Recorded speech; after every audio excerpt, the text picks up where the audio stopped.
Welcome to the first video on my new SMP, the Altius Games Private War, in which me and my friends have battles, alliances, and all forms of civilization. The rules are simple. As soon as a player dies 20 times, they are banned from the server, and the first player to reach 10 kills by the end fight wins. Every season, new plugins will be added and removed from the server. So, with everything ready, and with me and Wilderness 72 ready for a fight, it's time to start the server and begin our first episode. Let's start! The first thing I did as we started was to do the speedrunning tactic of finding the nearest tree.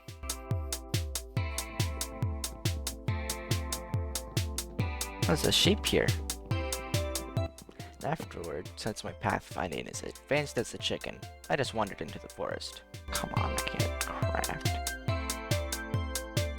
Much to my luck though, there was a ravine which held 4 iron ore, just enough for a shield and an iron pickaxe.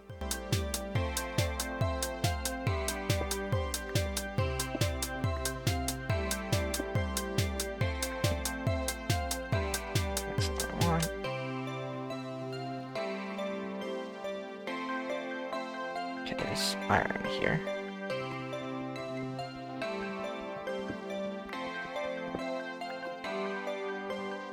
I then left the spawn area and searched for another cave, so that I could get full iron armor and tools.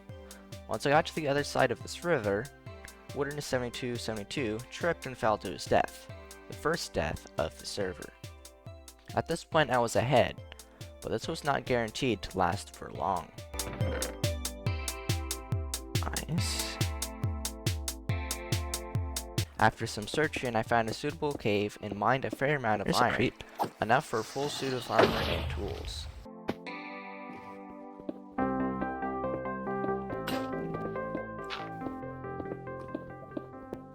Here he is.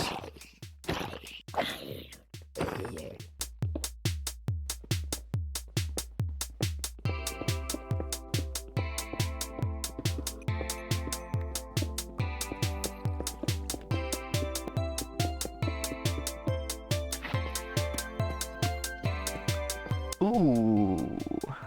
Once I had gotten enough materials, I started to wander around to find a suitable area for my base. Once I had found a good spot, I started to excavate a little hole, which I will eventually enlarge.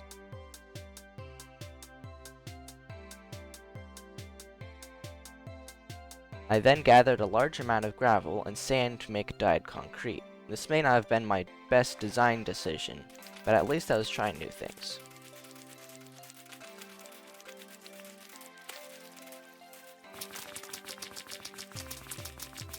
Chose my favorite color scheme and started lining my excavated base with the red and black concrete.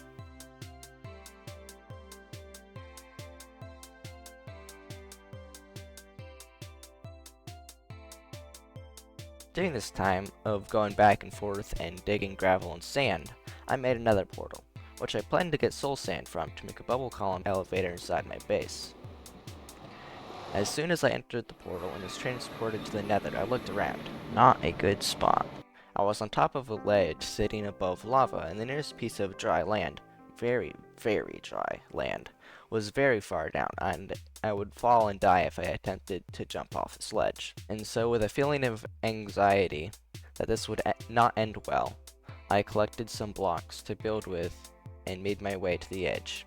Because the simulation distance was low, I was in more danger than I suspected. You see, when the simulation distance is low, mobs tend to spawn a lot closer to you, because they have less other space to spawn in. Basically, all the mobs that would usually be far away from you would be comparatively close. Since almost all mobs in the nether except the Strider are hostile, this means you now have an unfortunate amount of enemies. And there's one hostile mob that you don't want to have in any proximity to you, the Ghast. A large white cube that shoots flaming charges of explosives at you from a distance while sounding like a screaming toddler. Thank you, Mojang. Anyways, this is by no means the most dangerous mob in the game, but in my circumstances, it was the worst possible thing that could happen. I was pinned to the wall. I had nowhere to go. I realize very well now that I should have built back up onto the ledge. But at the time, I was more focused on staying on the block I was currently on, then finding another one that was also not going to explode in a few seconds.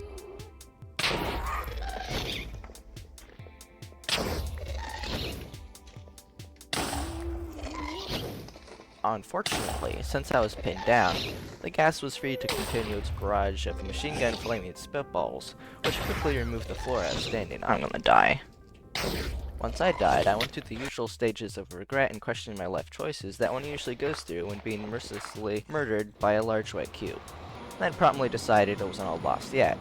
My first attempt at retrieving my items didn't go so well. Oh crap. Nor did my second one either.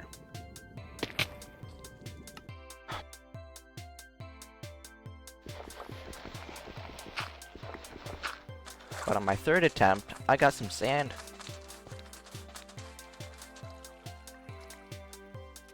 With sand, I was able to drop a tower of blocks down onto the floor. Oh.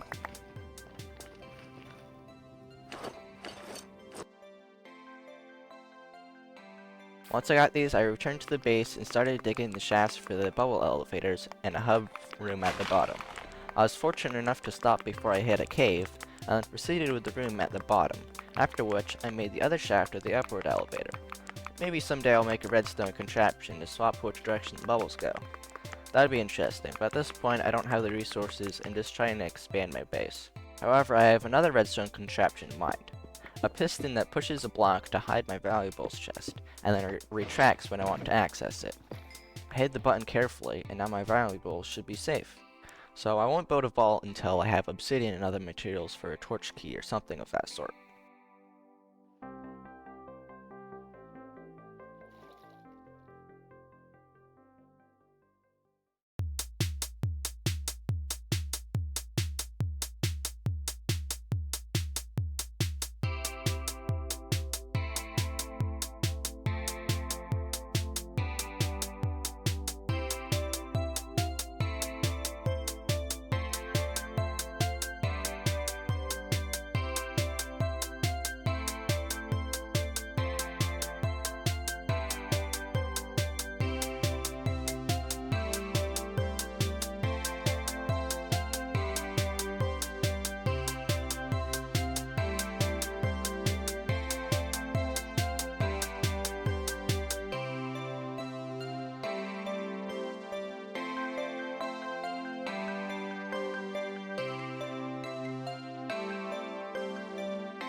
After this, I dug out a large extension coming off the elevator hub room. This room I made into a chest room with my diamond mine coming off at the end. This is my finished base for episode 1. Thanks so much for watching, I hope to see you in the next one. Like, subscribe, and comment down below if you have any ideas. Especially as I'm trying out yet another editing style. I have cut out a lot obviously, as this video took almost 3 hours to record, but I hope I didn't miss anything important. By the way, if anyone has any idea how to get OptiFabric working in 1.20.1, that would be a great help, as the latest 1.20.1 Optifine does not work with the 1.20.1 OptiFabric. So if you have any fixes for this, please leave a comment or contact me in my Discord channel.